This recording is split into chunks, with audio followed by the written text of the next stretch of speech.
ఆనాడు 1975 ఇవాళ 50 సంవత్సరాలు అవుతుంది. ఆనాడు వ్యక్తుల స్వేచ్ఛను హరించి ప్రజాస్వామ్యాన్ని చెరబట్టి మొత్తం దేశాన్ని జైలుగా మార్చి ఆనాడు ఇందిరాగాంధీ 1975లో ఎమర్జెన్సీ చట్టాన్ని పెట్టి వేల మంది మీద కేసులు పెట్టి వందల మందిని జైలు పాలు చేసి ఇవాళ కొంతమందిని అడ్డలు లేకుండా సావగొట్టుకుంటే నల్ల చీకటి అధ్యాయాలు మళ్ళీ ఇవాళ ఈ రూపంలో కనబడుతూ ఉన్నాయి. నేను ఒకటే డిమాండ్ చేస్తా ఉన్నా, ఇవాళ 50 సంవత్సరాలు గడిచింది ఈ దేశంలో ఎమర్జెన్సీని తీసుకొచ్చి 50 సంవత్సరాలు గడిచింది. ఇవాళ మనం గవర్నర్ల ఫోన్లు, జడ్జిల ఫోన్లు, స్వయంగా మంత్రుల ఫోన్లు, ఎమ్మెల్యేల ఫోన్లు, ఇవాళ బాధ్యతాయుతమైనటువంటి సంఘాల్లో పేరున్న వాళ్ళ ఫోన్లు ట్యాప్ చేసి వాళ్ళ బలహీనతల మీద దెబ్బ కొట్టి ఇవాళ అనేక రకాల అక్రమాలు దుర్మార్గాలు జరిగినట్టుగా మనకు అర్థమవుతా ఉంది. కాబట్టి ఈ ఎంక్వైరీ అయితే ఉందో నత్తనడక జరగకుండా ఇలా ఎవరు ఆదేశాల మేరకు ప్రభాకర్ రావు గారు ఇలాంటి పని చేసిండు, ఇవాళ కింద ఉన్న అధికారులు ఎవరి ఆదేశాల మేరకు చేసిండు, ఎందుకు కాలబెట్టాల్సి వచ్చింది, ఎందుకు మొత్తం చాట్ చేయాల్సి వచ్చింది, ఇవన్నిటి మీద సమగ్రమైన ఎంక్వైరీ జరగాలి. ఏ ప్రజాస్వామ్యం బతుకుండాలంటే, రాజ్యాంగం మీద ప్రజలకు విశ్వాసం కలగాలంటే, ఫండమెంటల్ రైట్స్ ఉండాలంటే తప్పకుండా ఇప్పుడు కనుక చర్య తీసుకుంటేనే ఈ దేశంలో ప్రజాస్వామ్యం వర్ధిల్లుతుంది. ఈ దేశ ప్రజాస్వామ్య వ్యవస్థ మీద ప్రజలకు విశ్వాసం ఉండేటువంటి ఆస్కారం ఉంటుంది తప్ప లేకపోతే లేదు. కాబట్టి వాళ్ళు ఎంతటి వారైనా తప్పకుండా దీని మీద విచారణ సమగ్రంగా చేయాల్సిందే, దోషులను ఐడెంటిఫై చేయాల్సిందే, చట్ట ప్రకారంగా శిక్షించవలసిందే, ప్రజాస్వామ్యాన్ని కాపాడవలసిందే, ప్రజలకు ఒక గొప్ప సందేశం పంపాల్సిన బాధ్యత ఉందని చెప్పి డిమాండ్ చేస్తా ఉన్నా. లేకపోతే ఈ ప్రభుత్వం కూడా ఇవాళ వాళ్ళతో కుళ్ళుడైనట్టుగా భావించవలసి ఉంటుందని చెప్పి ఇవాటి ప్రభుత్వాన్ని కూడా నేను హెచ్చరిస్తాం. भारत माता की जय, भारत माता की जय।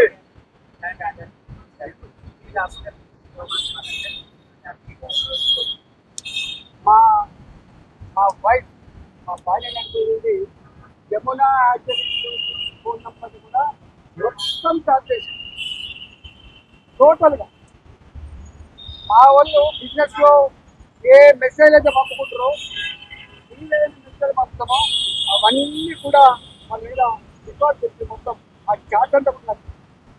మన అడిగింది ఇవన్నీ తీసుకురానంటే ఇవన్నీ కూడా మావి. ఇలా మా జిల్లా పడేది మా పార్టీ నాయకుడు సతీష్ గారు మా పార్టీ నాయకుడు, వేణుగోపాల్ రెడ్డి గారు మా పార్టీ నాయకుడు, ఇవాళ మా సాయి గారు, అనేక మంది కొన్ని వందల మంది హైదరాబాద్లో 2021లో ప్రతి నిమిషం పెట్టినట్టుగా ఇక్కడ ఉన్నాయి. ఇవన్నీ కరెక్టే అని చెప్పడిగిండు, ఇవన్నీ కూడా కరెక్టే అని చెప్పచ్చు.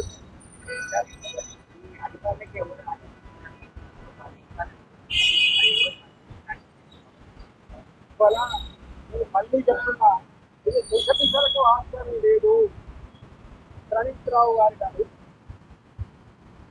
ఇటు ధవల్ కుమార్ గారు, లేకపోతే రాధాకృష్ణరావు గారు కానీ, తిరుపతయ్య గారు కానీ, వీళ్ళందరూ కూడా చెప్పిన మాట ఏంటంటే, మేము భాజపా ప్రభాకర్ రావు గారి ఆదేశాల మేరకే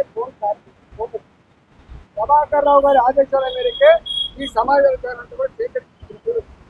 ప్రభాకర్ రావు గారు కూడా ఒక స్టేట్మెంట్ ఇస్తుంటే, నా కింద ఉన్న అధికారులు కూడా నేను చెప్పే ఫోన్ చెప్పని వాడు కూడా చేసుకుంటున్నారు. అంటే ఇంత మిస్యూజ్ చేసేది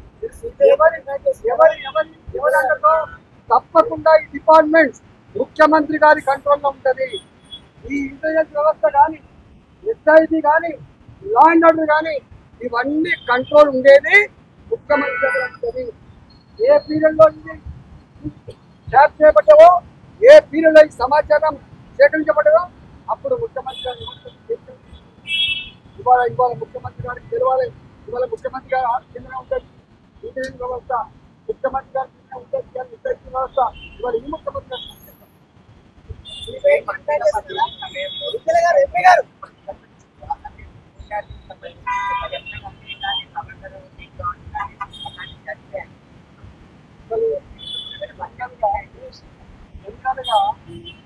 ఇంటెలిజెన్స్ వ్యవస్థ కానీ, ఎస్ఐబి కానీ, ఈ రెండు చాలా పనిచేయాలి.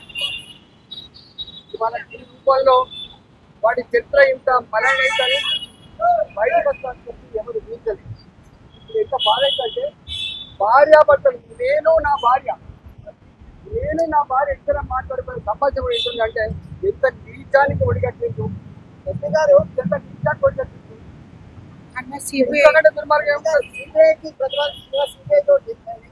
ఒకవేళ ఈ ప్రభుత్వానికి దమ్ము లేకపోతే, ఈ ప్రభుత్వానికి నిజాయితీ లేకపోతే మేమున్నాం. సీబీఐకి అప్పచెప్పండి.